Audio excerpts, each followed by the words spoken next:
주님을 사랑하시면 합시다. 몇 사람 못 모였죠? 그래도 서로 인사할까요? 잘 오셨어요. 축복합니다. 사랑합니다.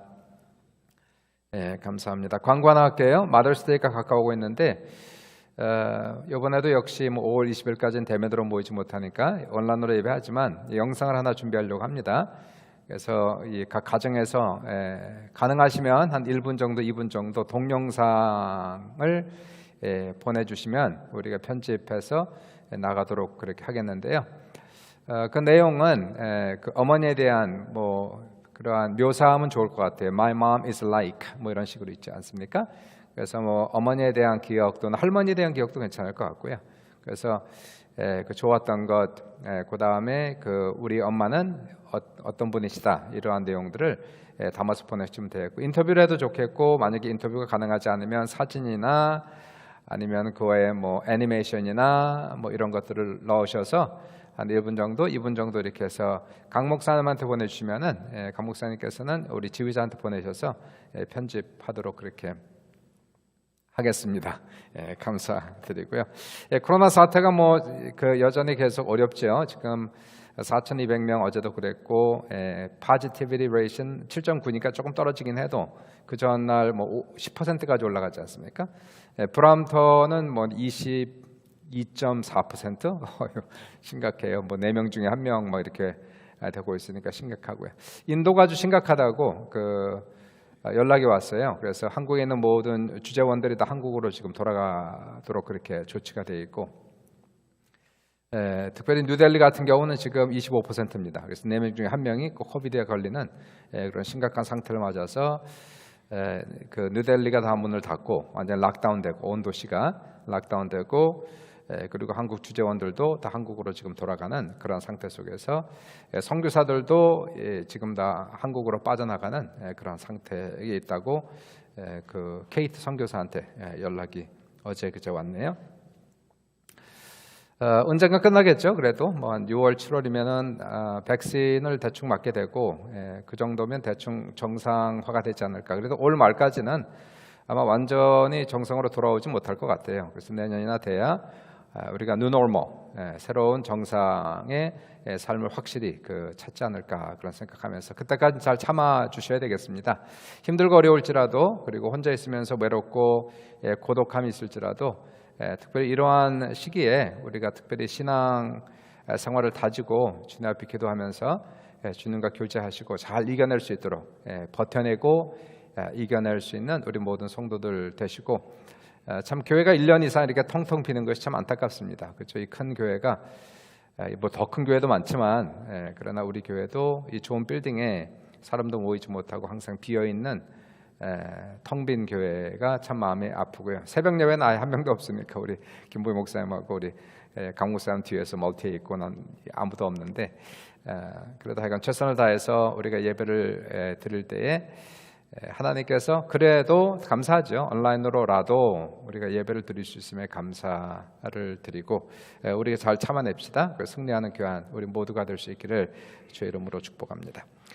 찬양 잘 해주셔서 감사드리고요. 우리 마태복음 13장 47절로 52절 이렇게 볼게요. 47절로 52절까지 보겠습니다. 강 목사님 교독 가능한가요? 아니면 합독을 하나요? 교독할게요. 오케이, 교독하겠습니다.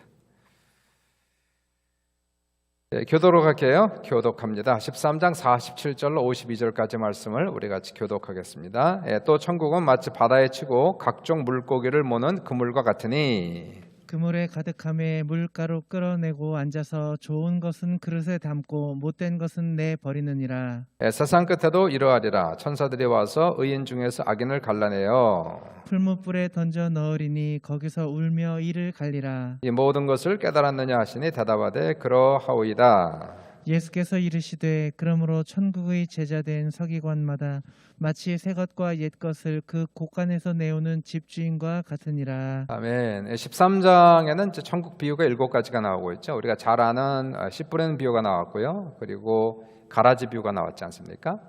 그리고 또 뭐가 있나요? 누룩의 비유 있었죠. 그리고 겨자씨 비유 있었죠. 그리고 5번째가 이 보물, 보물. 지난주에 얘기한 그 보물 찾는 거 있죠? 보물. 그리고 진주가 6번째.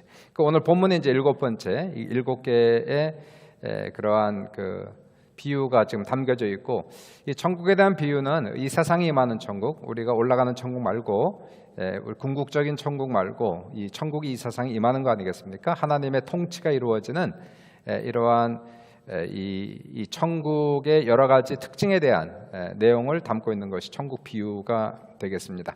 그래서 오늘은 천국 비유의 마지막이 되겠는데, 복음사에 가다가 우리가 나타나는 그리고 중요한 그러한 요소들을 지금 얘기하고 있어요. 천국은 무엇하고 비슷하다? 47절을 보시니까 천국은 마치 바다에 치고 각종 물고기를 모는 그물과 같다, 이렇게 얘기하고 있죠. 바다에 치고 각종 물고기를 모는 그물과 같다. 여기서 말하는 바다는 당연히 갈릴리 바다겠죠. 지금 예수님의 제자들에게도 얘기하고 있으니까 그들은 어부입니다. 베드로, 야고보, 요한 이런 사람은 어부고, 이러한 내용들을 충분히 이해를 하겠죠.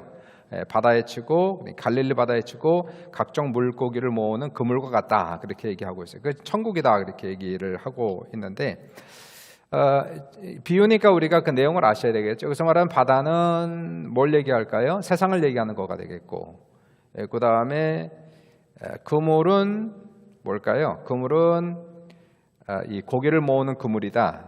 여기서 말하는 이 그물은 교회를 얘기하고 있는 겁니다. 그렇죠?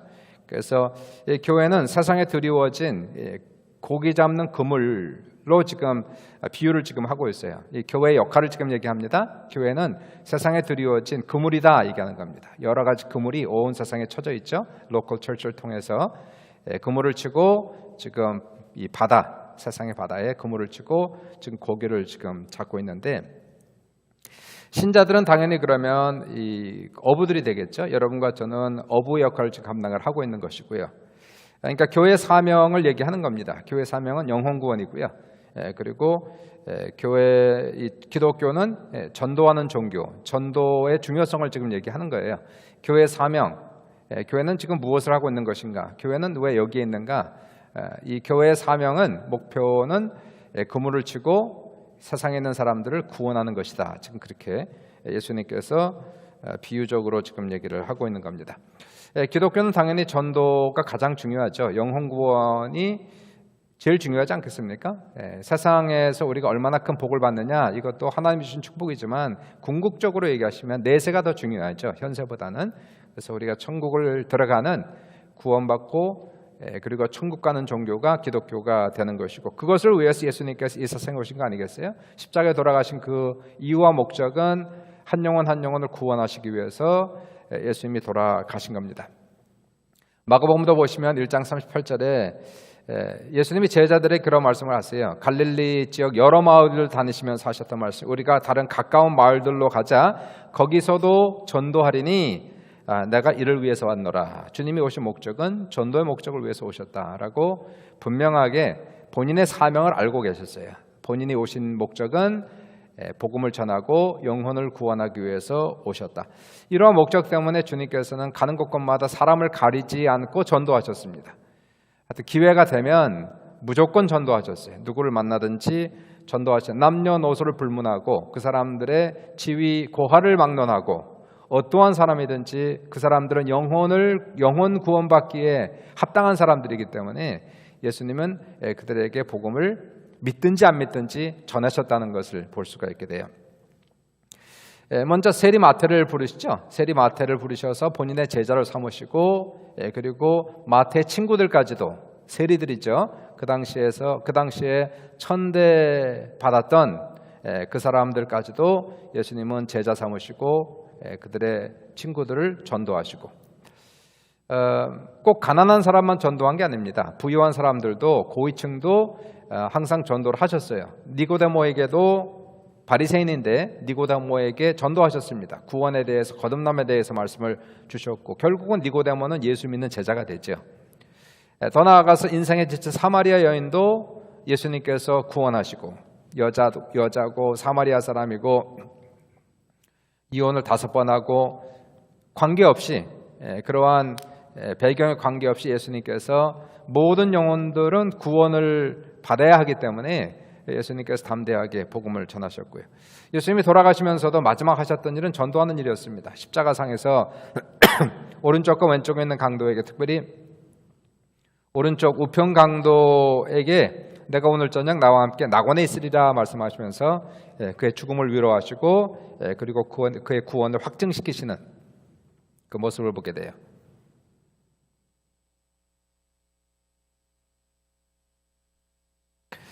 예수님의 가르침에도 보시면은 그 전도에 대한 중요성을 많이 말씀하셨죠.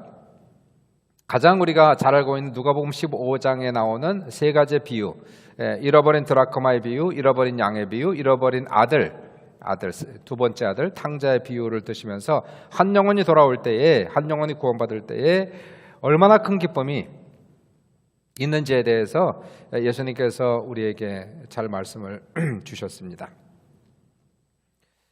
예수님께서 제자를 만드신 목적도 전도가 목적이었어요. 그 제자 만드는 것은 무슨 목적을 가지고 만드는 거 아닙니까? 그 제자가 되는 목적, 전도가 목적이었습니다. 12제자를 부르시고 그들과 함께 있게 하시고 또 보내사 전도도 하고 그렇게 나오죠. 그러니까 예수님께서 제자들을 부르시고 그들을 가르치고 훈련했던 것은 결국은 보내셔서 당신 자식처럼 그 전도하는 사람으로 만드는 것이 목적이었고요. 부활하신 다음에 예수님 승천하기 바로 전에 제자들 불러 모으시고 하셨던 마지막 사명도 마태, 마가, 누가, 요한복음 전부 다 맨 마지막 끝은 전도의 사명으로 끝나지 않습니까? 우리가 잘 아는 마가복음 16장에 나오는 너희는 온 천하에 다니며 만민에게 복음을 전파하라. 이게 이제 맨 마지막에 나오는 계명인 것을 우리가 볼 수가 있게 돼요. 사도행전 1장에서 하나님께서 예수를 믿는 사람에게 성령을 주신 목적도 전도의 목적이었습니다. 성령 받고 기분 좋으라고 한 것이 아니고요. 성령 받고 방언하는 것이 목적이 아니었고, 그것은 현상과 그리고 우리의 몸에서 나타나는 그러한 놀라운 역사지만 목적은 전도가 목적이었어요. 오직 성령이 너에게 마시면 나의 권능을 받고 예루살렘과 온 유대와 사마리아 땅끝까지 이르러 내 증인이 되리라 하시니라. 역시 전도. 그러니까 성경을 다 읽어보시면은 마태, 마가, 누가, 요한 그리고 사도행전을 이어서 그리고 그 바울 서신을 이어서 요한계시록에 이르기까지 보시면은 전도가 처음부터 끝까지 계속 진행되고 있는 그 모습이죠. 그래서 기독교는 그래서 전도하는 종교다라고 얘기하는 것이고요. 그리고 전도하는 종교만 부흥합니다. 전도하는 종교만 부흥하게 되어 있어요. 전도가 중요하다는 것을 우리가 다 알고 있죠. 그리고 전도의 상급이 얼마나 큰가 하는 것도 우리가 알고 있습니다. 그렇지 않겠습니까? 하나님께서 가장 원하시는 것이 영혼 구원인데, 예수님 십자가 돌아가신 목적도 영혼 구원인데, 한 영혼이 돌아오면 하나님께서 얼마나 기뻐하시는데, 그러니 전도가 얼마나 큰 상급이 있겠습니까? 다니엘서 12장 3절에 지혜 있는 자는 공창에 빛과 같이 빛날 것이고 많은 사람을 옳은 대로 돌아오게 한 사람은 별과 같이 영원토록 빛나리라. 많은 사람을 옳은 대로 돌아오게 한 사람은 별과 같이 영원토록 빛나는 그러한 하나님의 상급이 있다라고 말씀을 주시면서 우리는 전도의 중요성을 너무나 잘 알고 있어요. 그리고 전도에 대한 하나님의 축복도 참 많이 있기 때문에 우리가 천국에 대한 상급에 확신이 있는 사람, 그리고 천국에 대한 욕심이 있는 사람은 특별히 전도의 힘을 많이 쓰셔야 됩니다. 그리고 전도할 수 있는 사람 되게 해달라고 우리가 기도를 해야 되겠죠. 전도가 중요하지 않은데 사실 전도가 잘 안 돼요. 전도가 그렇게 쉽지가 않습니다. 여러 가지가 있겠죠. 마치 그 베드로가 누가복음 5장을 보시면은 밤새도록 수고하였으나 빈 배를 타고 돌아오는 것처럼 수많은 교회들이 전도에 힘을 쓰고는 있지만은 사실 이렇게 전도가 잘 안 되는 그런 모습이 참 있습니다. 현실이죠. 현실적으로 그러한 모습이 우리 교회의 모습이기도 하고 우리 성도들의 모습이기도 하고 오늘날 기독교의 모습이기도 한데요. 항상 이 부분은 우리가 죽을 때까지 우리가 항상 사명적으로 생각을 해야 돼요. 우리의 직업은 어부다는 거죠. 사람 낚는 어부가 되는 것이 우리의 사명이고 우리의 직업이다. 1차 직업을 얘기하는 겁니다. 우리가 세상에서 여러 가지 일을 하지만 세상에 나아가서 뭐 가게도 하고 직장도 다니고 있지만은 하나님 앞에서 하나님 부르신 사명은 바로 그러한 가정도 이루고 사업도 하고 돈도 벌지만 1차적으로 우리는 하나님 앞에 받은 사명은 바로 영혼을 구원하는 이러한 사명을 받았다는 것을 기억하셔야 되겠죠. 우리가 어디에 그물을 칠까? 어부를 하면은 그런 생각하지 않겠습니까? 만약에 여러분이 고기를 잡으러 갔다, 물론 그물을 치는 게 아니고요, 이렇게 던지는 그러한 피싱을 하러 갔다 그러면 좋은 자리를 볼 거예요, 그렇죠? 좋은 자리를 보고 고기 한 마리를 낚기 위해서 몇 시간을 거기 앉아서 그리고 이 그 낚싯대를 던져놓지 않겠습니까? 이제 어부가 돼서 고기를 잡는다 하면은 그물을 어디 칠 것인가, 낚싯대를 어디 던질 것인가, 어떻게 해서 고기를 잡을 것인가, 이러한 것들이 항상 우리의 마음속에 이렇게 있어야 됩니다. 생각을 해야 되겠죠. 먼저 중요한 것은 영혼을 구원하려면 대상을 정해놓는 것이 가장 중요하지 않겠습니까? 그래서 모든 사람을 우리가 사랑하고 모든 사람을 구원하고 싶지만 모든 사람에게 다 전도할 수는 없는 거예요. 하나님께서 우리에게 맡겨준 사람들이 분명히 있습니다. 하나님께서 분명히 우리에게 맡겨준 영혼들이 있다는 것이에요. 이러한 영혼들을 우리가 간과하지 아니하고 한 영혼 한 영혼씩 전도하고 한 영혼 한 영혼씩 구원하는 것인데, 전도는 우리가 하고 하나님께서 구원하시는 거죠. 우리가 구원은 못해요. 구원은 하나님과 어린 양 예수 그리스도께 있다라고 요한계시록에 말씀하고 있기 때문에 우리는 심고 물을 주었지만 자라나게 하시는 분 하나님이라고 말씀하시지 않습니까? 전도는 우리가 하고 구원은 하나님이 이렇게 하는 거예요. 그러니까 하나님이 하시는 일이 있습니다. 그건 구원하시는 일이고, 우리가 하는 일은 전도하는 일이고, 한 걸음 더 나아가서 전도하고 그리고 나서 기도하는 일이 중요한 거죠. 한 영혼을 놓고 열심히 기도할 때에, 그 영혼을 위해서 간절히 기도할 때에, 금식하며 기도할 때에, 그리고 전도할 때에 하나님께서 그 전도의 열매가 나타나게 한단 말이에요. 구원을 하나님께서 주시는 역사가 분명히 나타날 줄 믿습니다. 때로는 그 한 영혼이 쉽게 돌아오지 않는다 할지라도 포기하지 않는다면, 우리가 때를 얻든지 못 얻든지 그 영혼을 놓고 우리가 기도해주고 우리가 하나님의 사랑의 복음을 그들에게 끊임없이 전하면 언젠가는 분명히 돌아온다는 거예요. 하나님께서 역사하셔서 그 영혼을 분명히 돌아오게 하시는, 목표를 정하는 건 참 중요해요.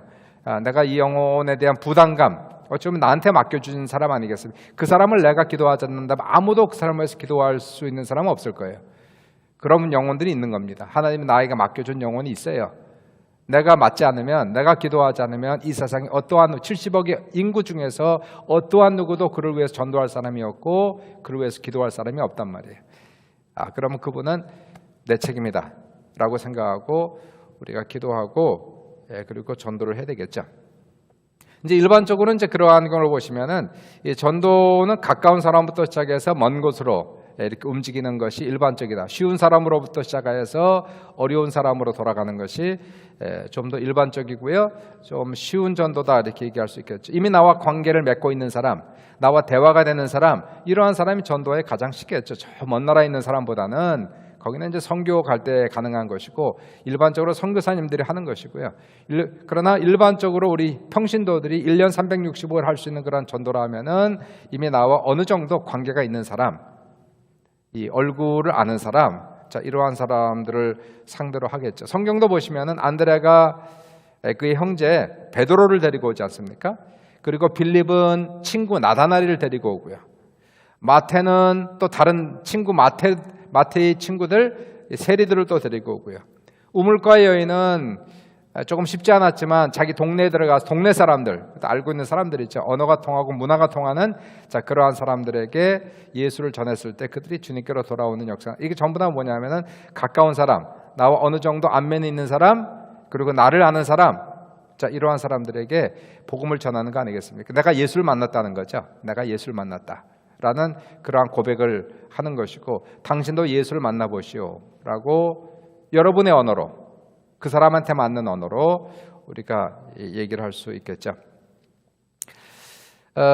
가끔 가다가 뭐 1년에 한 번 정도 이렇게 단기 선교를 갈 수는 있겠고, 아니면 어떤 분들은 장기 선교를 가서 이런 어려운 지역으로 가는 그러한 선교와 전도도 역시 보시면은 전도를 하는 사람이 선교도 잘하더라고요. 영혼 구원을 그러한 열정을 가진 사람들, 그래서 이곳에서 전도하고 전도의 몸이 된 사람들이 선교를 가도 역시 선교를 잘하는 것을 볼 수가 있어요. 여기서 못하면 선교를 못합니다. 선교 간다고 다 전도하는 게 아니더라고요. 선교사님들이 다 뭐 전도하고 열심히 그런 게 아니에요. 그분들도 잘 못합니다.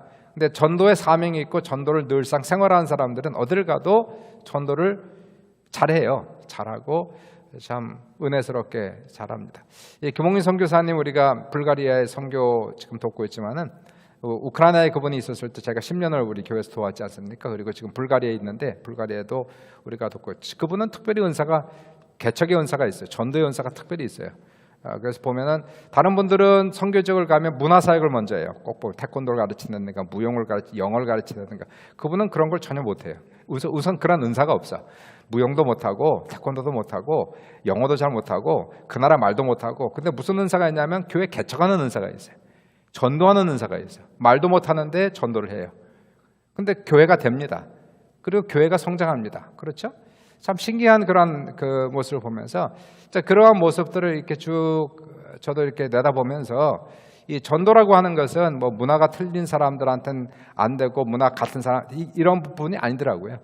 이 전도는 결국 내가 하는 사람이 하는 거예요. 가까운 사람한테 한 사람이 먼 사람한테도 하고, 가까운 데 있는 사람 못한 사람, 먼 데 있는 사람한테도 결국 못하더라 하는 것이 나타나는 그러한 것을 보게 돼요. 전도는 습관이라는 겁니다. 습관적으로 우리가 전도해야 되고요.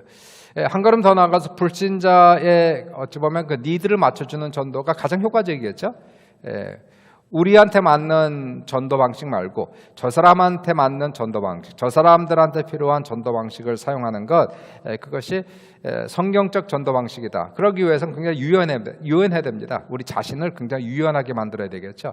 어떤 한 가지 방법에 고집하지 아니하고 어떤 시스템에 묶여 있지 아니하고, 저 영혼이 구원받을 수 있다면 내가 그들한테 맞춰갈 수 있는, 사도 바울도 고린도전서 9장 20절에 보시면은 내가 유대인들에게 유대인처럼 된 것은 유대인을 얻고자 함이고 이방인에게 이방인처럼 된 것은 이방인을 얻고자 함이고 약한 자에게 약한 자가 된 것은 약한 자를 얻고자 함이고 내가 여러 사람에게 여러 모습이 된 것은 아무쪼록 몇 사람이라도 구원하고자 함이니, 몇 사람을 구원하기 위해서 그 많은 노력을 하는 거예요. 몇 사람이라도 구원하기 위해서 유대인에겐 유대인처럼, 이방인에겐 이방인처럼, 약한 자에겐 약한 사람처럼 행동하는 것은, 그렇게 해서 어떻게 해서든지 몇 사람이라도 구원받게 하겠다라고 얘기를 하고 있죠. 복음을 전하다 보면 수용성 있는 사람과 수용성이 없는 사람들이 분명히 나타납니다. 어떤 사람은 복음을 받아야 되는 사람, 어떤 사람은 복음을 거부하는 사람, 이렇게 나타나죠. 가장 중요한 것은 복음을 수용하는 사람들에게 빨리 잘 전도할 수 있는 것을 우리가 알아요. 옛날에 그 김기동 목사의 옛날에 집사였죠. 그 고구마 전도법이라고 그래서 왜 그 젓가락으로 푹 찔러본다 그렇게 얘기하지 않았습니까? 예수 믿으세요. 예수 믿으면 좋습니다.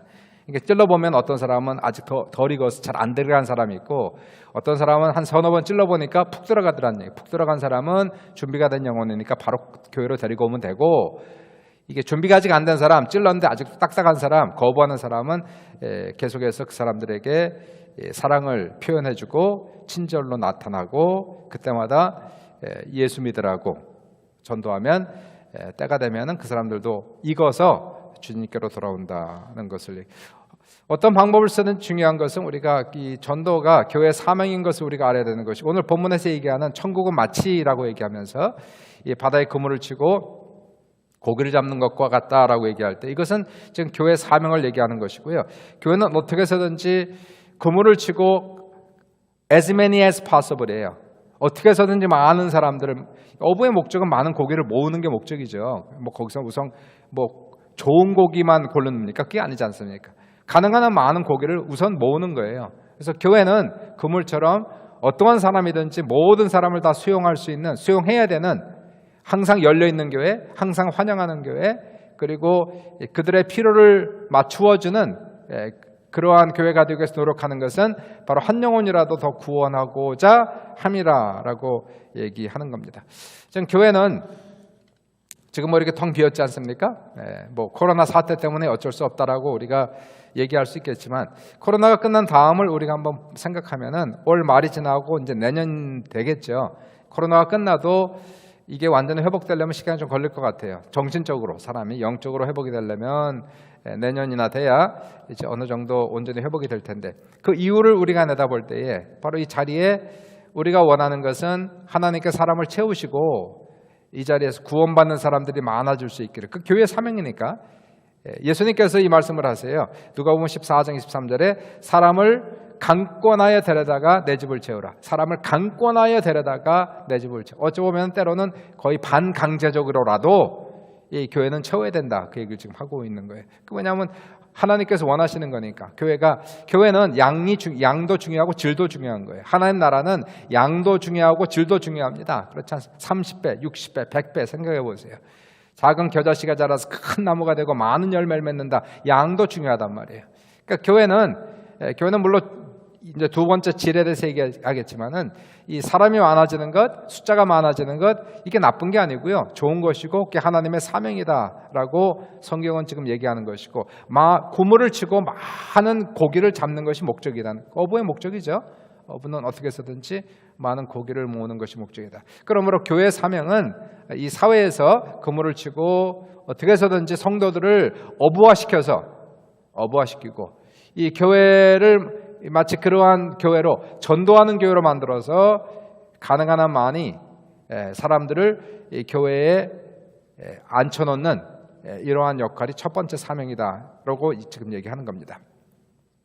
두 번째 보시면 48절에 잡았어요. 그물에 가득했다는 거 꽉 찼다는 얘기죠. 여기에 지금 교회 사람이 꽉 찼다는 거예요.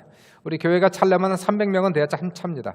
300명에 350대면 아마 거의 자리가 없을지 않아요. 지금이야 뭐 많이 줄였지만은 여기 아마 자리를 많이 놓으면은 우리가 거의 한 400명까지가 이제 맥시멈 될 거예요. 400명, 450명, 이 앞자리까지 놓으면 450명. 그러니까 일반적으로 한 300에서 300명 되면은 거의 이렇게 꽉 차는 그런 모습이 될 텐데, 그게 이제 하나님께서 교회 원하시는 그런 모습이에요. 차 있는 모습. 그물이 가득함에 그다음에요 물가로 끌어내어 앉아서 좋은 것을 그릇에 담고 못된 것은 내버린. 여기서는 질이 나오는 거죠. 우선 꽉 채우고 그리고 여기에서 좋은 것과 나쁜 것을 가르는, 물론 사람이 가르는 게 아닙니다. 하나님이 가르는 거죠. 이게 좋고 나쁜 것을 우리가 당장 육안으로 어떻게 알 수가 있겠어요. 그러나 분명히 그 안에서 하나님이 갈라놓는 양과 염소를 가르시고 알곡과 가라지를 가르듯이 좋은 고기와 나쁜 고기를 가르는 이러한 질적인 사건이 분명히 있다는 것을 지금 얘기를 하는 거죠. 다시 말해서 이 교회를 그물이다 얘기한다면, 그래서 많은 사람들을 교회에 가득 채우는 것이 우선 1차적 목적이라 얘기한다면, 그렇다고 해서 교회 사람이 가득 찼다고 해서 1부 예배, 2부 예배에 사람들이 꽉꽉 차고 있다고 해서 그 사람들이 다 천국 가는 건 아니다, 이 얘기를 지금 하고 있는 거예요. 교인이 다 천국 가는 것은 아니다 라고, 너무나 당연한 거죠. 무슨 교회 다닌다고 다 천국 갑니까? 그건 아니죠. 알곡과 가라지가 있어서 알곡은 창고로, 가라지는 불에 태우듯이 좋은 고기와 나쁜 고기가 있다는 것을 얘기하고, 그럼 뭐가 좋은 고기고 뭐가 나쁜 고기일까? 이제 이러한 부분이 이제 우리가 영적인 분별을 해야 되는 그러한 부분이 되겠죠. 지난주에도 말씀드렸지만 이민 사회에서 어떤 교회 역할도 했지만은 커뮤니티 센터 역할을 많이 했어요. 제가 처음에 이민 왔을 때, 그 이전도 당연히 그랬고, 제가 처음에 왔을 때는 교회가 몇 교회가 없었습니다. 80년대에 그저 한 14개 있었을까? 그 정도밖에 없었고 20개 있었을까 그랬고, 아마 김부명 목사 왔었을 때 더 적었을 거예요. 76년도, 74년도에 오셨나 그랬을 텐데, 1960년대는 교회가 한 2개밖에 없었으니까, 이 토론토에 연합교회하고 장로교회 하나 이 정도 있었고, 제가 왔었을 때 한 10개, 20개 그 정도 있었는데, 지금 한 150개 정도 되죠. 200개 뭐 이렇게 지금 토론토에만 그렇게 얘기하는데, 지금보다는 옛날에는 더욱더 이 교회가 커뮤니티 센터 역할을 많이 했어요. 그래서 사람들이 처음에 이민을 오면 처음에 공항에서 픽업하는 문제부터 시작해서 그분들에게 아파트를 잡아주고 때로는 뭐 집도 알아주고 이러한 역할까지 전부 다 했단 말입니다. 그러다 보니까 사람들이 당장 교회를 다녀야 되는 거예요. 필요하니까. 또 그것이 전도의 방법이었으니까, 그 당시에는 전도의 방법으로 그래 했고, 사람들은 그러한 이유 때문에 교회를 다녔고, 그래서 이민 온 사람들은 아무래도 한국 사람이 없으니까 이 마음을 달랠 곳은 교회밖에 없었잖아요. 그래서 교회를 다녔어요. 다니면서 같이 김치도 먹고, 그다음에 친교도 이렇게 하면서 여기에서 있는 여러 가지 이민 생활의 어려움들을 교회를 통해서 달래고 해결하고, 더 나아가 생활의 문제도 해결했죠. 생활 정착하고 뭐 이러한 문제를 해결하면서 교도보 역할을 했단 말입니다. 굉장히 좋았죠. 그래서 그 당시에 처음에는, 지금은 몇 퍼센트인지 모르지만은 오래전만 해도 이민자 중에 50% 이상이 교회를 다니는, 많게는 75%까지 교회를 다니는 그러한 때도 있었습니다. 한국 기독교가 보통 한 20%, 25%라고 한다면 이민교회는 한 50에서 75%까지 교회를 다녔던 그러한 때가 있었고요. 이러한 과정 속에서 사람들이 하나님을 만나고 구원받고 거듭나고 그리고 주님의 제자가 된 많은 사람들이 있었어요. 그 중에 한 사람이 바로 저였고, 아마 이민을 오지 않았다면 교회를 다니지 않았을 사람들이 많이 있었습니다. 이 교회는 그러한 차원에서 많은 영적인 것을 제공을 했지만 그렇다고 해서 교회를 다닌 사람들이 다 진짜 신앙을 가진 것은 아니었단 말이에요. 시간이 지나서 집사를 받았다고 그 사람들이 구원받는 게 아니었다는 겁니다. 오히려 한국 같은 경우는 신앙이 없으면 집사직을 안 줬거든요. 근데 여기는 그렇지가 않은 거예요. 뭐 사람들이 신앙이 없어도 그냥 집사직도 주고 장로직도 주고 거듭나지도 않았는데 신앙도 없는데 마치 무슨 계급장 달듯이 그런 걸 막 함부로 주는 그러한 경우들이 이제 이민교회에서 많다 보니까, 그러다 보니까 신앙도 없는 사람들이 재직이 되면서 교회 문제 일으킨 사람들이 엄청나게 많았던 그러한 경우들을 우리가 볼 수가 있게 됩니다. 그러니까 진짜가 있고 가짜가 있다는 거죠. 그러다 보니까 많아지다 보니까 진짜도 생겼지만 그러나 그 안에 역시 계속해서 가짜로 남아 있었던 신자들, 가짜로 남아 있는 장로들, 가짜로 남아 있는 그러한 집사들이 있었다는 거예요. 지금도 있다는 것이고요. 지금도 이러한 사람들이 교회 안에 있다는 것입니다. 그러다 보니까 이제 문제가 많죠. 이 진짜 신앙 있는 사람들은 진짜 신앙 있는 사람들은 결코 행동할 수 없는 행동들이 있거든요. 말할 수 없는 말들이 있고. 근데 가짜들은 이게 진짜가 아니니까 이제 그 하나님을 경외하는 마음이 없으니까 교회를 힘들게 하고 교회를 깨뜨리는 이러한 경우들이 많이 있었어요. 저는 이제 한국 교회는 잘 모르는데 이민교회가 어렵다는 얘기를 많이 해요. 그래서 한국에서 목회하시던 분이 이민 오면은 이건 보통 어려운 것이 아니다 그런 얘기를 하는데, 뭐 농담이지만 뭐 이거 다 아실지 모르겠고 코끼리 울리는 방법 아시죠? 코끼리 울리는 방법 다 장로님 코끼리 울리는 방법 아시죠? 몰라요? 모르는구나. 코끼리의 귀에 대고 이민 목회에 대한 어려운 얘기를 하면 코끼리가 운대요. 이민 목회가 이렇게 어렵다고 서러운 얘기하고 그리고 어려운 옛날 얘기를 해주면 코끼리가 막 슬퍼서 눈물을 흘린다는 겁니다. 그리고 이제 코끼리한테 귀에다 대고 너 나하고 같이 이민 목회할래? 그럼 눈이 커지고 설레설레 이렇게 한다는 거예요. 그만큼 이민 목회가 힘들었다는 그러한 그 농담의 우스갯소리가 이렇게 있는데요. 이제 교회가 이제 커지는 것이 목적입니다. 1차적으로는 교회는 어쨌든지 하여간 사람을 많이 불러 모으는 것이 오늘 본문에 나오는 천국의 비유이지만, 그러나 이 사람이 많다고 해서 그 사람들이 다 좋은 사람들이 아니다, 좋은 성도들이 아니다, 다 구원받은 사람들이 아니다, 지금 얘기를 하고 있는 거예요. 한 10년 전인가 변승우 목사가 지옥에 가는 크리스찬들이라는 책을 써서 이단 시비가 많이 붙었죠. 지금도 이단 시비가 붙어 있는지 모르겠지만 말이 많았어요. 한번 여쭤볼게요. 크리스찬들이 과연 교회 지옥에 갈 수 있는 겁니까? 없는 겁니까? 크리스찬들은 교회 지옥에 갈 수 있나요? 없나요? 라고 물어본다면 여러분은 예스입니까? 노입니까?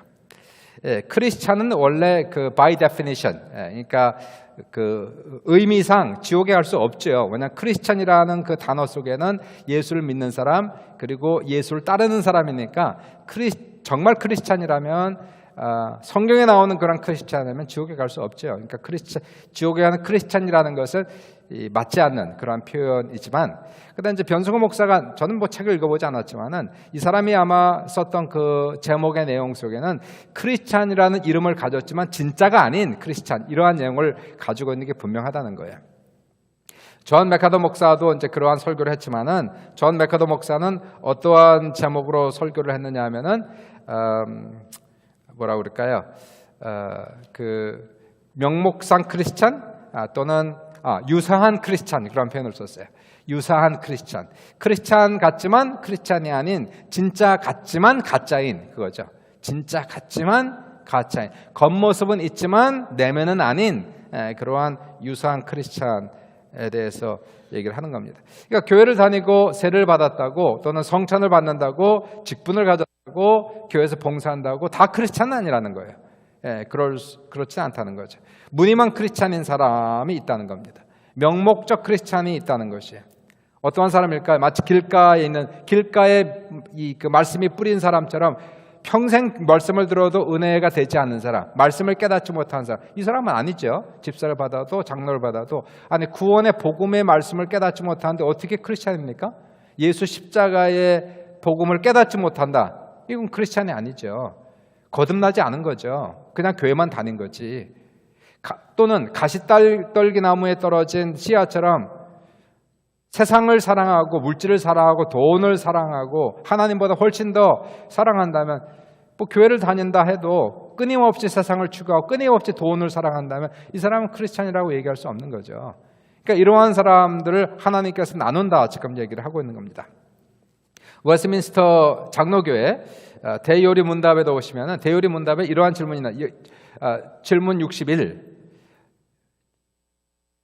대요리 문답입니다. 질문 61 복음을 듣고 교회 안에서 생활하는 사람들은 다 구원을 얻습니까? 이게 이제 장로교회 교리예요, 이건요. 복음을 듣고 교회 안에서 생활하는 사람은 다 구원을 얻습니까? 답. 복음을 듣고 보이는 교회, 로컬 교회를 얘기하는 겁니다. 보이는 교회 안에서 생활하는 사람들이 다 구원을 받은 것은 아니고 다만 보이지 않는 교회, 진짜 교회, 예수님의 몸된 교회, 보이지 않는 교회에 참된 회원만이 구원을 얻습니다. 참된 회원이라는 게 중요한 거예요. 그러니까 진짜가 있고 가짜가 있다는 거 아니겠습니까? 그러니까 장로교 교리 안에서도 진짜 교인이 있고 가짜 교인이 있다. 분명히 그렇게 얘기를 하는 것이고요. 감리교회 창시자인 존 웨슬리의 설교에 뭐가 있냐면 almost Christian이라는 게 있어요. almost Christian. 좋은 겁니까? 나쁜 겁니까? almost Christian은 구원을 받았다는 겁니까? 안 받았다는 겁니까? 구원을 못 받았다. Almost there. Almost. 아직까지 도착을 안 한 거죠. Almost Christian. 그분이 이제 창세기 26장 28절에서 그 아그리빠 왕이 사도 바울에게 이런 말을 해요. 의역을 하면, 의역이라기보다도 말을 쓰면은 내가 나를 거의 기독교인이 되도록 설득하느냐, 내가 나를 거의 크리스찬이 되도록 설득하느냐, 이렇게 거의 크리스찬이 되도록 설득하느냐라고. 그러니까 거의 크리스찬이 됐다. Almost Christian이라는 것은 아직 기독교인이 아니다. 그 얘기를 지금 하는 거죠. Almost Christian. 이제 그 요한 웨슬리가 얘기한 Almost Christian에는 두 종류를 얘기해요. Almost Christian, Altogether Christian 두 종류를 얘기해요. Almost Christian은 거의 기독교인이 된 사람, Altogether는 완전히 기독교인 된 사람을 얘기하면서 Almost Christian은 구원받은 사람이 아니다. 근데 그분의 설교를 보시면 외적인 크리스찬은 외적인 모습이 있지 않습니까? 외적인 모습만 있다고, 무늬만 있다고 크리스찬이 된 것이 아니라 물론 외적인 모습도 있어야 되지만 무엇이 있어야 된다? 내적인 것이 있어야 된다는 거예요. 물론 눈에 보이지 않습니다. 이건 하나님만이 판단하는 거였죠, 이건요. 이 부분은. 그래서 우리가 저 사람 구원받았다, 받지 못했다라고 100% 확정할 수 없는 것은 그 사람의 내면의 색을 우리가 읽지 못하기 때문에 그런 거예요. 외향은 보이는데 외향 쪽으로 와서는 크리스찬 같은데 근데 정말 이 사람 속에 하나님을 믿는 믿음이 있는가? authentic faith가 있는가? 이거는 모르지 않습니까? 하나님은 아신단 말이에요. 그러니까 외적으로 교회를 다니고 외적으로 무슨 성찬도 하고 외적으로 세를 받고 외적으로 주일마다 교회를 나오긴 해도 내면적으로 진짜 신앙이 없는 사람은 이 사람은 진짜 크리스찬이 아니다. 이제 역시 장로교회 대요리 문답에도 나오는 것이고 감리교회 창시자인 요한 웨슬리도 동일한 얘기를 지금 하고 있는 거예요. 그러므로 오늘 본문에서 예수님께서 처음에 얘기하셨던 것이 교회는 우선 사람들을 많이 모으는 것이 중요하다 이 얘기를 하고 있죠. 사람들을 하여튼 가능한 한, 왜냐하면 모여야 복음을 들을 거 아니에요. 모이지 않으면 어떻게 복음을 듣겠어요. 왜냐하면 믿음은 들음에서 나고 들음은 그리스도의 말씀으로 말미암는다고 얘기하는데 우선 들어야 믿음이 안 들으면 아예 믿음이 듣는다고 다 믿음이 생기는 건 아니죠, 물론. 그러나 들어야 믿을 수 있는 확률이 생긴단 말이에요. 그러니까 교회는 사람들이 있어야 됩니다. 복음을 들어야 됩니다. 들어야 그 중에서 믿는 사람들이 생긴다는 것을 지금 얘기하는 것인데 그럼에도 불구하고 들어도 은혜 받지 못한 사람, 들어도 깨닫지 못한 사람들, 자, 이런 사람은 진짜 크리스찬이 아니다는 것을 얘기하는 거예요. 그러므로 오늘 본문에서 주님께서 우리에게 우선은 사람을 많이 모으는 것이 중요하다 말씀하시고 전도하는 게 중요하다. 교회는 그물이다.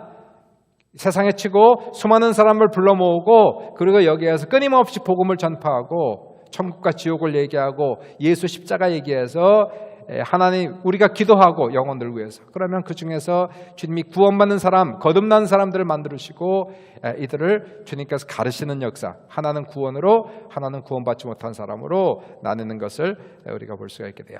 진짜 여기서 좋은 고기는 무엇이냐면은 무슨 외적으로 착한 사람 또는 악한 이런 얘기를 하는 게 아니고요. 가장 중요한 것은 내면의 세계를 얘기하고 있지만은 먼저 우리가 믿음으로 죄사함 받는 게 중요한 거예요. 믿음. 정말 예수님이 나를 위해서 십자가 죽으셨다는 것과 부활을 마음에 믿어 구원을 받는 거죠. 그리고 그 믿음으로 주님과 연합하여 그분의 은혜로만 천국 간다는 확신을 내가 갖고 있는 것. 그것은 이제 거듭남의 확신이죠. 이 확신이 반드시 있어야 됩니다. 우리 안에 거듭남의 확신. 내가 예수를 믿어 오직 예수의 은혜로만 죄사함 받아 천국 간다라고 하는 이 은혜의 감동이 있어야 되는 것이고 믿음이 있어야 되는 것이고요. 그리고 나서 먼저 내면의 세계가 이게 있으면은 이 내면의 확증은 우리의 삶의 변화를 가져올 수밖에 없어요. 참된 믿음이라면 이 믿음이 견고한 믿음이 되기 위하여 역사하는 믿음이 되기 위해서 우리는 살아있는 믿음, 이 믿음은 우리의 마음속에 심어지고 그리고 우리의 가치관을 바뀌고 우리의 생활을 변화시키는 놀라운 능력 있는 말씀이 나타나기 때문에요. 우리 내면의 세계와 그리고 내면의 세계에 있는 우리의 믿음이 또한 우리의 삶에 지대한 영향을 미치는 이러한 사람이 여기서 나오는 바로 좋은 고기를 얘기하는 것이고요. 알곡을 얘기하고 있다는 것을 보게 됩니다.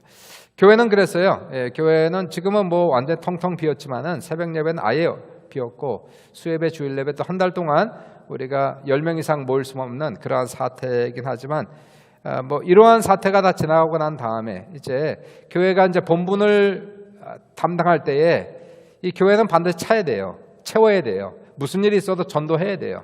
사람들을 모아야 돼요. 그리고 이 자리에 앉혀야 돼요. 그리고 이 사람들이 복음을 듣게 해야 됩니다. 듣는다고 다 믿음이 생기는 건 아니지만 어쨌든 복음을 들어야 이 사람들이 믿을 수 있는 확률이 생기고 그리고 구원받을 수 있는 확률이 생기는 거기 때문에 사람을 가리지 말고 전도해야 되는 거예요. 어떻게 해서든지 가까운 사람부터 시작해서 누구든지 우리가 모든 사람들에게 복음을 전하기 위해서 이 자리를 가득 채우는, 그래서 주님께서 하신 말씀처럼 강권하여 내 집을 채우라는 그 말씀처럼 이곳에는 우선 사람도 많아지고 이 교회에 그리고 강단에서는 끊임없이 말씀을 전하고 복음을 전함으로 말미암아 여기에서 구원받는 성도들이 많아지게 하는 것, 이건 이제 교회의 사명이다고 얘기하는 것이고, 그것이 오늘 본문에 나오는 천국은 마치 바다에 그물을 치는 것과 같다라는 것과 지금 그 내용을 지금 얘기하고 있는 것입니다. 이 사명을 감당해야 되겠죠. 우리가 이 교회의 사명, 토론토 순복음교회가 이 토론토 이 지역에 세워진 목적이 있었겠고 하나님의 뜻이 있겠는데 우리가 그 뜻을 받들어서 한 영혼이라도 더 구원할 수 있는 귀한 교회가 될 수 있기를 주님의 이름으로 축원합니다. 거룩하신 아버지 감사하고 찬양드리고 오늘도 귀한 이 저녁 시간에 저희들에게 교회 사명, 우리 신자들의 사명을 잘 감당할 수 있도록 역사해 주옵소서. 예수님의 이름으로 기도합니다.